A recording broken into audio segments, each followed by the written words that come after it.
just trying to make my city a better place.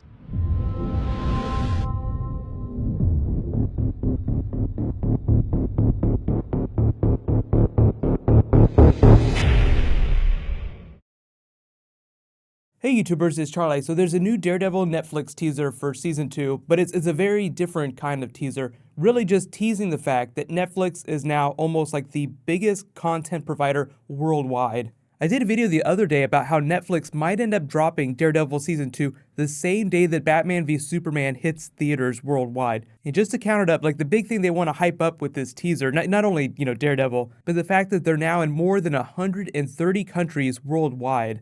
So just to put that into perspective, if they were to make some sort of content, like say a new Daredevil series, they could drop it and instantly, worldwide, everybody could watch it at the same time. It's just like me posting a YouTube video. That's really what gets me excited. Now, Netflix is talking about doing a couple other big things too, like providing less graphic versions of their shows, which I think is kind of weird. But as silly as that sounds, I'm always more happy if more people are going to watch a thing. It just means more people that can pile in and talk when I make Daredevil videos. Like, oh my god, I can't believe the Punisher's so amazing. Obviously, the Punisher would be a character that they would have to tone down if they were going to do a less graphic version. I can't imagine how they would deal with a Punisher series if they were to try to make that less graphic, but I guess there have been PG-13 Punisher movies, so if they can do that, then they could probably do a less hard R version of Punisher for Netflix. Really, I think the biggest barrier, and this is a problem for me too, is the language barrier. Like even if you subtitle things, sometimes there are certain phrases that just do not translate into other languages. And then there's always cultural differences.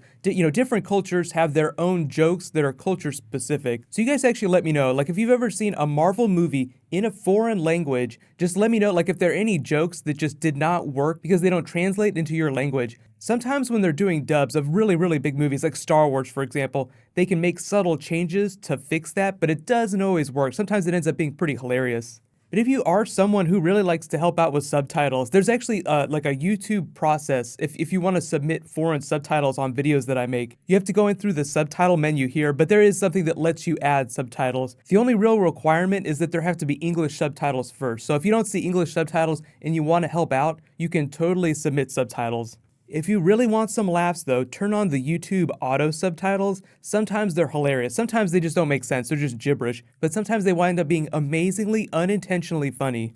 I guess as much as language is a barrier to getting some of these shows out to like different places around the world, really it's China that a lot of film and TV studios are trying to work with next. I mean they've been doing it for a long time, but because China's cinema is state controlled, they only allow, I think it's about 20 foreign films in per year. And that short list of films includes big blockbusters like Star Wars, Avengers Age of Ultron, Captain America Civil War. So if you're a film studio and you want your film to make money, you obviously you release it in as many countries as possible. But there's 1 billion people in China. That's a lot of people that could buy a lot of movie tickets. So if you can get it into China, it's a big deal, which is why sometimes they make huge edits to the film because China is really specific about stuff they allow in the country. Like Ghost Stories is a really good example of something that they hate. Their government really does not like supernatural stories. So if you lived in China and you wanted to see one, you would probably have to pirate it.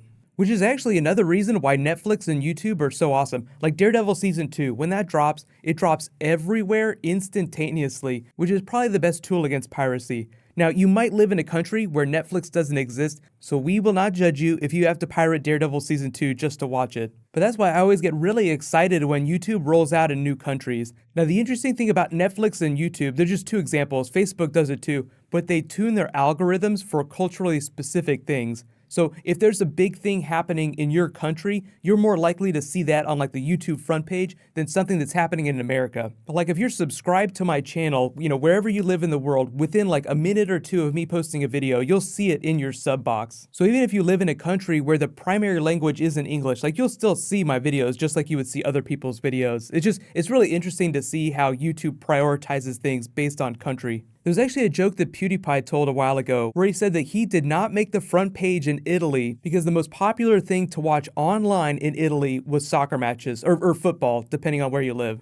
I don't know if that's true, but let me know in the comments if you live in a country whose primary language is not English, but like you watch my videos about The Flash or Arrow, or anything in general, Game of Thrones, just let me know. I'm always curious to see where people are from. In related news, something that always translates well into foreign languages, giant freaking shark. There's a King Shark video that I'm going to make tonight. David Ramsey, the actor that plays Diggle on Arrow, said that the next big Arrow crossover on The Flash is going to be a King Shark episode. He and Lila are going to be going after King Shark. So be sure to subscribe to get that. I'll post that later tonight. Giant freaking sharks always translate well into foreign languages. So while you guys wait for me to post that, you can click here to learn all about Deathstorm coming to The Flash Season 2. So much awesome stuff happening on The Flash this year. And you can click here for all my Daredevil Season 2 videos. Thank you so much for watching. Everybody around the world, high five at the same time. Worldwide high five. I'll see you guys tonight.